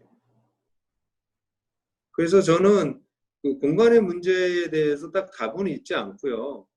교회의 리더들이 얼마큼 성장했는가, 리더들이 어떤 꿈을 같이 갖게 됐는가, 그리고 난 다음에 하는 게 훨씬 안전해요. 절대로 늦는 거 없어요. 하나님의 일에는. 그래서 저는 리더들이 그런 걸 같이 정말 이런 공간 문제 때문에 마음이 하나가 되지 않는다. 근데 아무나는 아니에요. 이게 되게 중요해요. 여기 계신 모든 분들한테 제가 꼭 얘기하고 싶은 건 교회는 민주주의 하는 데 아니에요. 교회는 영적 리더들이 이끄는 데예요. 영적 리더는 두 가지예요. 객관적으로 훈련받은 중요한 어떤 과정이나 이런 걸 객관적으로 훈련받았다는 것을 서로 공유할 수 있어야 돼요. 객관성. 그 다음에 두 번째는 그 사람이 그만큼 헌신할 수 있는 거예요. 헌신은 저는 물질적인 헌신은 별로 중요하게 안 쳐요. 왜냐하면 물질은 사람마다 다르기 때문에 얼마큼 헌신하라고 말하기가 어려워요. 뭐 100억 자산가와 1000만 원 재산 가진 사람이 헌신이 어떻게 같겠어. 그럼 비교도 못하는 거잖아요. 많이 한다고 하는 것도 아니고 과부 누랩돈이 더 중요할 수도 있으니까. 근데 시간은 24시간을 왜 다 같이 똑같이 가지고 있다. 전 시간의 헌신이 중요하다고 봐요. 나들목의 리더들은 목자가 되려면 일주일에 15시간 정도 교회를 위해서 내야 돼요. 평균. 그리고 리더가 되려면, 그러니까 운영위원 정도가 되려면, 장로가 되려면 거의 20시간 내야 돼요. 이거는 객관적인 훈련을 받았다는 것도 중요하지만 그 정도 헌신이 돼 있다는 얘기고, 헌신이 돼 있다는 것을 밑에 있는 얘기는 그만큼 성숙했다는 거예요. 자기 시간을 그 정도 관리할 수 있는 사람이라는 거예요. 20시간이면요 하프타임이에요. 교회에 무급으로 하프타임으로 교회를 위해 섬기는 게 교회랑 관련된 활동, 예배랑 다 포함해서 40시간 정도, 한 20시간 필요하다는 거죠. 아무나 리더 못하죠. 하려고도 안 해요. 겁나서.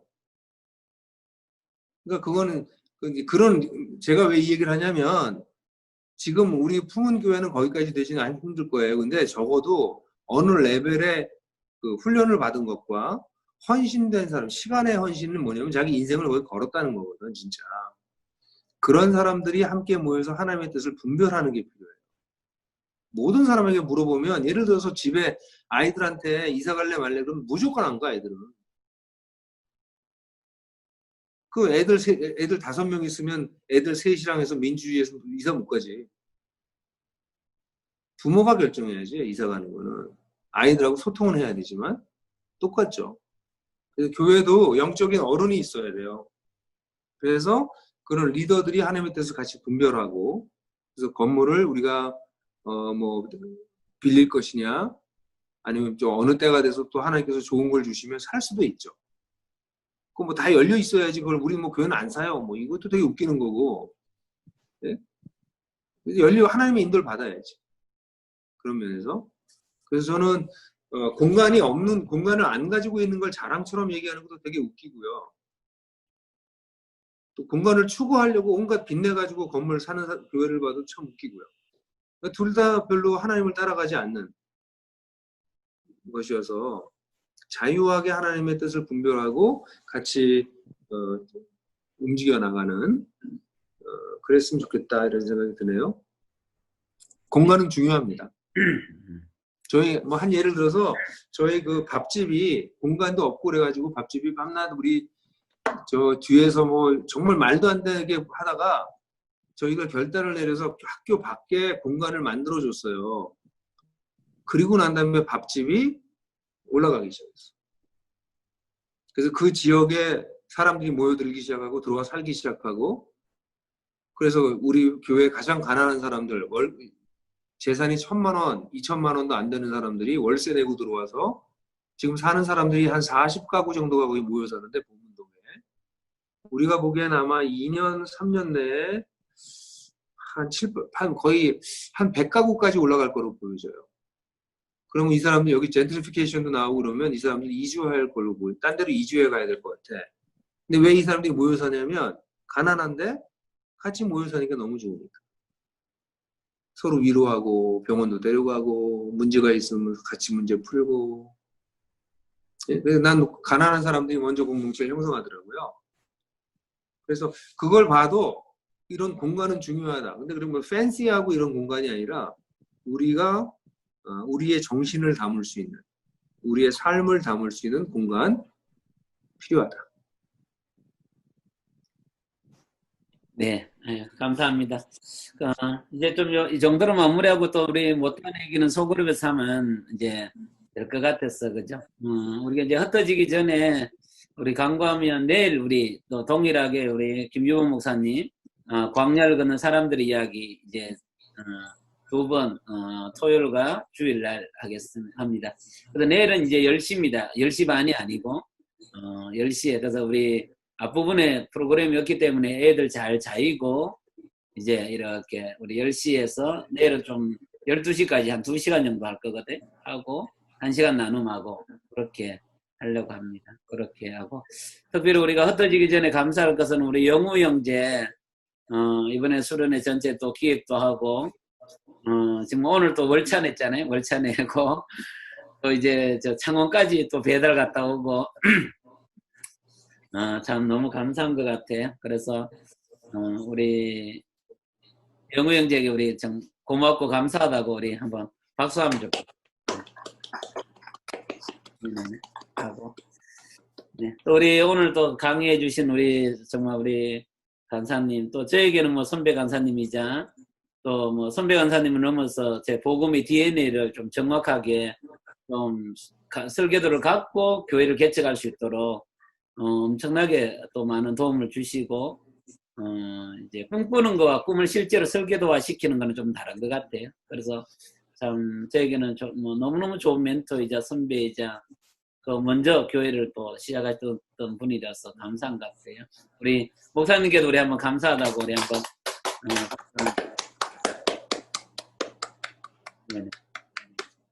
그러면 이제 원래 이 줌 기능 안에 우리 소회실이라고 있습니다. 이제 그걸 하려하니까 했는데 그걸 하려하니까 여러분이 이제 들어올 때 이름이 자기 이름이 아니고 닉네임이 너무 많아요.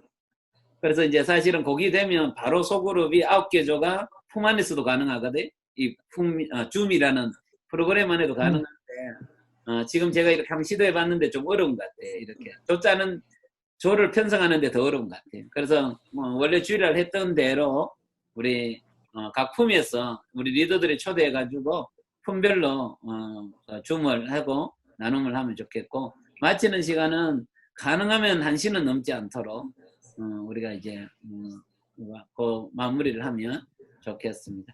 목사님 우리 위해서 한번 축복기도 한번 해주시고 우리 좀 마무리를 하고 네. 하나님, 한 개인들의 인생 이야기를 들어도 참 감동적인데, 한 공동체가 태어나서 그 공동체가 하나님의 인도를 받으며 성장해 나가는 이야기를 듣고 옆에서 지켜보는 것은 참으로 가슴 뛰는 일이 아닐 수가 없습니다. 품은 교회가 시작된 것, 그리고 여기까지 오게 된 것, 우리 하나님의 은혜인 거 압니다. 하나님, 간절히 기도하오니 이 교회를 향하신 하나님의 놀라운 뜻이 하늘에서 이루어진 것 같이 땅에서도 이루어지기를 원합니다. 부문교회에 속한 모든 성도들이 그리스도의 형상으로 닮아가서 예수님을 닮은 모습으로 성장해서 이 땅에 참 보기 드문, 보기 힘든, 그러나 너무나도 우리 그리스도인들에겐 당연한 그런 멋진 진실한 공동체에 세울 수 있도록 오히려 코로나19가 이러한 상황을 오히려 더 잘 사용할 수 있는 그런 교회 될 수 있도록 주님께서 축복하여 주시옵소서. 감사드립니다. 밤은 늦었지만 유쾌한 마음으로 잠자리에 들 수 있을 것 같습니다. 감사드리고 예수 그리스도의 이름으로 기도했습니다. 아멘. 네. 감사합니다. 아멘, 아멘. 네, 감사합니다. 네. 우리 자주 서울에서 이렇게 화상으로 하면 될 것 같은데. 여자 식감 좋습니다. 좋습니다. 영영제 딴 광고는 없나요? 오늘 요렇게 나누면 되죠? 네. 우리 영우형제 준 우리 시트를 갖고 포스트잇을 붙이면서 그렇게 해도 되고 좀 자유롭게 나누셔도 됩니다. 네. 네. 우리 영우형제는 저는 갈게요. 네, 감사합니다.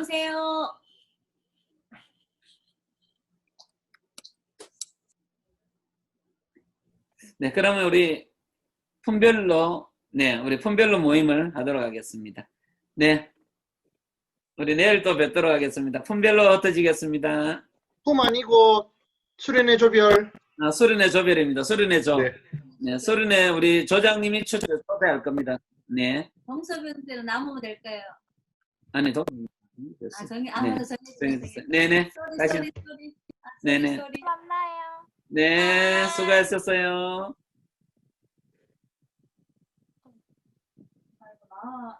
내가 줌 링크를 주고